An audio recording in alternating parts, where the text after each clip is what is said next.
Bonjour à tous, on se retrouve sur cette vidéo où je vous présente mon chiffre d'affaires sur le mois d'octobre. Vous allez voir, il y a un petit peu de changement. Donc, on est toujours là avec ce petit tableau Notion. Et voilà, donc le CA réalisé sur le mois d'octobre, attention, roulement de tambour, 2 226 € de chiffre d'affaires. Donc c'est cool, j'ai réussi à le faire augmenter ce chiffre par rapport au mois de septembre, je suis très content. Ça a été pas mal de travail, même beaucoup, mais je suis très content de moi. Donc ça, voilà, là-dessus, c'est mon chiffre d'affaires. Ensuite, le salaire net que ça me fait après cotisation, c'est 1 658 €. Je suis enfin au SMIC. Mais qu'un seul mois. L'objectif, c'est de pouvoir le tenir le plus longtemps possible, idéalement de le faire augmenter. Mais pour moi, ça sera un objectif atteint quand j'aurai réussi à l'avoir pendant au moins 6 mois, voire un an, voire tout le reste de ma vie, au minimum, quoi. Donc j'aimerais bien pouvoir aller plus haut. L'objectif étant, pour rappel, de mon entreprise, de monter à 5 500 € de chiffre d'affaires par mois, ce qui devrait net me faire plus ou moins 3 006 net, et ce qui correspond à 14 clients à gérer par mois. Et donc là-dessus, comment j'ai atteint ce chiffre d'affaires sur ce mois d'octobre? Donc en fait, j'ai fait 2 audits, un premier à 900 € et un deuxième à 300 €. Donc forcément, dans les 2 audits, bah, je suis rentré dans mes temps là-dessus, mais en tout cas, les 2 ont été intenses et très intéressants. Et ensuite, ça s'est aussi fait avec l'accompagnement SEO que je propose, avec notamment de la sous-traitance pour les agences en marque blanche et aussi pour les clients SEO perso. Donc si vous êtes consultant SEO, enfin du moins freelance pardon, SEO, et que vous souhaitez vous mettre à vos comptes, je pense que la sous-traitance, quand vous êtes au tout début, c'est vraiment un très très bon truc à faire. Ça m'aide beaucoup moi de pouvoir, déjà de pouvoir vivre grâce à la sous-traitance. Donc, comme je suis expert SEO et vraiment que ça, j'ai un profil qui est plus intéressant que quelqu'un qui est peut-être plus, un petit peu dans tout quoi, qui fait du SEA, du SEO. Moi, je fais que du SEO et à mon humble avis, je le fais bien.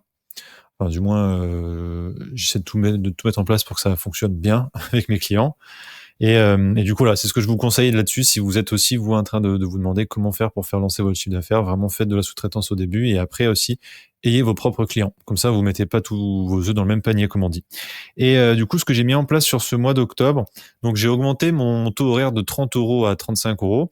Il faut savoir que, voilà, donc moi, avant, j'étais à 30 € et en fait, cette petite augmentation, elle est due au fait que j'ai intégré le groupe ABC, donc c'est Anti-Business Club, celui de Grenoble, parce que du coup, je suis à Grenoble.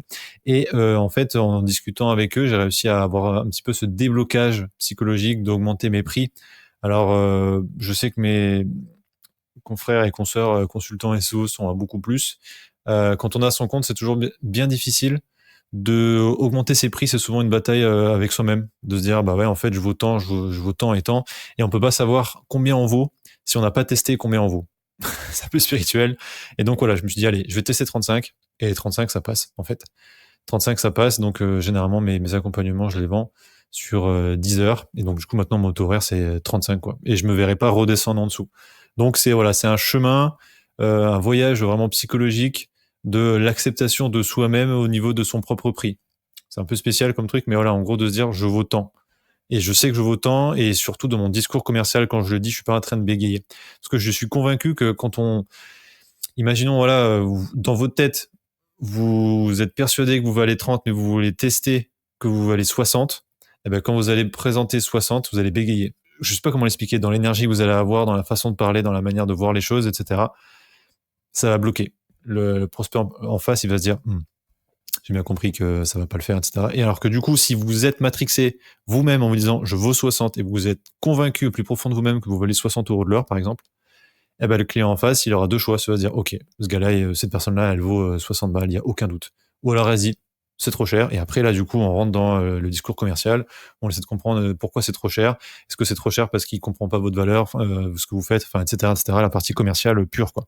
Donc voilà, j'ai réussi à faire augmenter mon taux horaire, je suis très content de ça. Et aussi, le deuxième point, c'est que j'ai réussi à lancer mon site e-commerce basé sur l'affiliation. Donc c'était un test que je voulais faire suite à la Core Update qui est passée en mars 2024, où il y a beaucoup de sites d'affiliation qui se sont fait détruire, d'autres non. Mais on va dire que 80% des sites, j'abuse, allez, peut-être allez, bien 50% des sites d'affiliation se sont fait défoncer. Donc ce sont des sites qui proposaient uniquement du moins pour la majeure partie, du contenu qui était ce qu'on appelle des round-up. Donc en fait, c'est des présentations d'avis produits, donc avis plus mots-clés. Donc je sais pas moi, avis d'une ceinture pour le dos, avis d'une bouteille, etc. C'était juste une simple page qui redirigeait vers Amazon ou vers d'autres choses, vers d'autres programmes d'affiliation. Et ça, Google, il a pas trop aimé ce truc-là. Et donc, il y a beaucoup de sites qui se sont fait défoncer, et on le voit notamment quand vous allez sur Flippa ou Empire Flippers, enfin bref, pour acheter un site internet, il y a beaucoup de sites qui sont encore en train de se vendre là, parce que quand on regarde les graphes, ils sont en train de s'écrouler, ces sites-là. Donc, moi, de mon côté, je voulais tester s'il était possible de faire de l'affiliation avec un site e-commerce, sachant que Google est en train de pousser de plus en plus les sites e-commerce. Pour lui, c'est plus intéressant. Pour X ou Y raison. Pour moi, je suis convaincu que pour Google, un site e-commerce c'est plus intéressant pour lui parce qu'à la fin, il va pouvoir y gagner, notamment parce que quelqu'un qui gère un site e-commerce va mettre son site sur Google Merchant Center et à la fin va faire de la publicité payante. Là, c'est vraiment que la spéculation de ma part, mais je suis convaincu que Google se dit, je vais pousser les sites e-commerce parce qu'ils ont peut-être plus de choses à faire et in fine, ils vont plus utiliser Google Ads qu'une autre entreprise, enfin qu'une autre typologie de site, et donc je vais les pousser là-dessus. C'est que de la spéculation, mais en tout cas, dans les faits, les sites e-commerce vraiment ont pris beaucoup plus de place dans les SERP américaines, je parle, parce que tout part de là-bas forcément, mais dans les SERP françaises, je pense que ça devrait arriver aussi. Et donc, je suis en train de tester ce truc-là. Plutôt que de dire, oh, ça marche pas, je le teste. Donc, je prends de mon temps perso pour créer un site internet que j'ai essayé de mettre sur une niche qui est faiblement compétitive. Donc, ça, c'est cool. Et je vais tester plein de choses. La première approche, c'est ça, l'affiliation. Et la deuxième approche, c'est notamment de tester une strat en boostant de manière artificielle, donc en envoyant en fait des signaux sociaux forts vers mon site internet avec des référeurs précis Instagram, Facebook, Twitter et YouTube, je crois, en tout cas de ce qu'on appelle de l'organique social dans Google Analytics, voir ce que ça fait au niveau du site internet, si en gros je me fais défoncer mon site ou pas, de manière constante.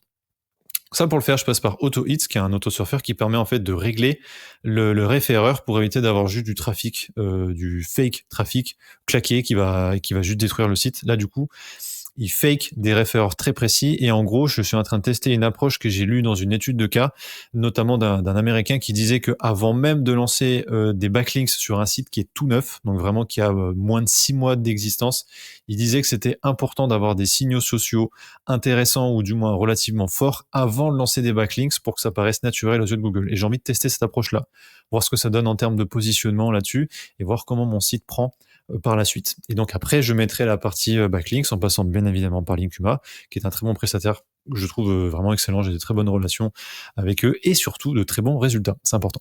Donc voilà, c'est l'approche que je vais tester là-dessus. Et mes échecs, enfin surtout mon échec du mois d'octobre, et là ça va vous surprendre, c'est que Malte ne me ramène plus aucun prospect. Et en fait, l'explication de ça, c'est qu'il faut le savoir, et je ne sais pas s'il y en a beaucoup de gens qui le savent, c'est que Malte, si vous n'êtes pas performant sur Malte, à partir de la première année quand vous avez travaillé via Malte, vos points régressent. Explication. C'est-à-dire que sur mon propre profil Malte, j'étais passé Super Malter 1, ce qui correspond plus ou moins à 12 000. Enfin, j'avais réussi à avoir, je crois, 13 000 ou voire même 14 000 points, parce que sur mon Twitter, si vous allez sur mon Twitter et que vous remontez, à un moment, j'étais en train de dire, oh, je vais bientôt passer Super Malter 2, etc. J'étais pas encore conscient que je perdais des points. Et donc, j'étais à 14 000 points. Et en fait, au fur et à mesure du temps, je vois mes points qui descendent. 14 000, puis après 13 000, puis après 12 000. Je fais, mais qu'est-ce qui se passe? C'est quoi ce truc? Et en fait, ce qui se passe, c'est que vos points descendent. Et donc, si vous n'êtes pas autant performant que l'année d'avant sur Malte, tous les efforts que vous avez fait là-dessus, toute la thune que vous avez perdue parce que ils vous ont pris une commission, etc., c'est pour rien, en fait. Enfin, pour rien. Non, ça vous aide, mais le problème, c'est que comme maintenant, je suis en régression, et là, c'est une spéculation, je suis en train de me battre avec l'algo. Un coup, je remonte à 12 000, puis je redescends à 11 000, puis je monte à 13 000, puis je redescends à 11 000. Et en fait, ce qui se passe, c'est que je crois que c'est un peu comme... alors, c'est mon esprit gamer qui parle. Je me fais...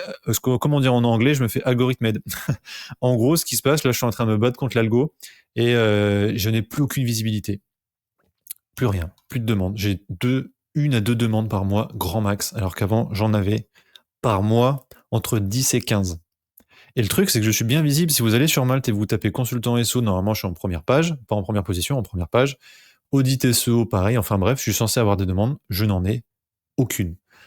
Alors du coup, ça peut être intéressant si vous êtes présent sur Malte et vous êtes aussi consultant SEO et Super Malter 1 ou pas, de me dire si vous avez des demandes ou pas grâce à Malte, parce que je n'en ai plus et je ne comprends pas.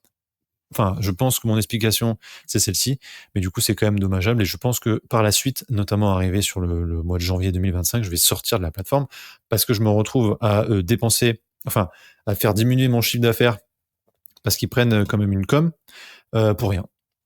Donc, peu pertinent pour moi. Voilà, ça c'était vraiment sur mon explication du mois d'octobre. On arrive sur les 10 minutes d'explication. J'espère que cette vidéo vous a plu, qu'elle a pu vous motiver. Sur le mois de novembre, j'essaierai de faire encore mieux et d'atteindre mon objectif de 2024, à savoir gérer 7 clients SEO par mois. J'en suis à 5, il m'en reste 2. À voir ce que ça donne. Je vous souhaite une excellente journée et puis on se dit à bientôt. Ciao, ciao.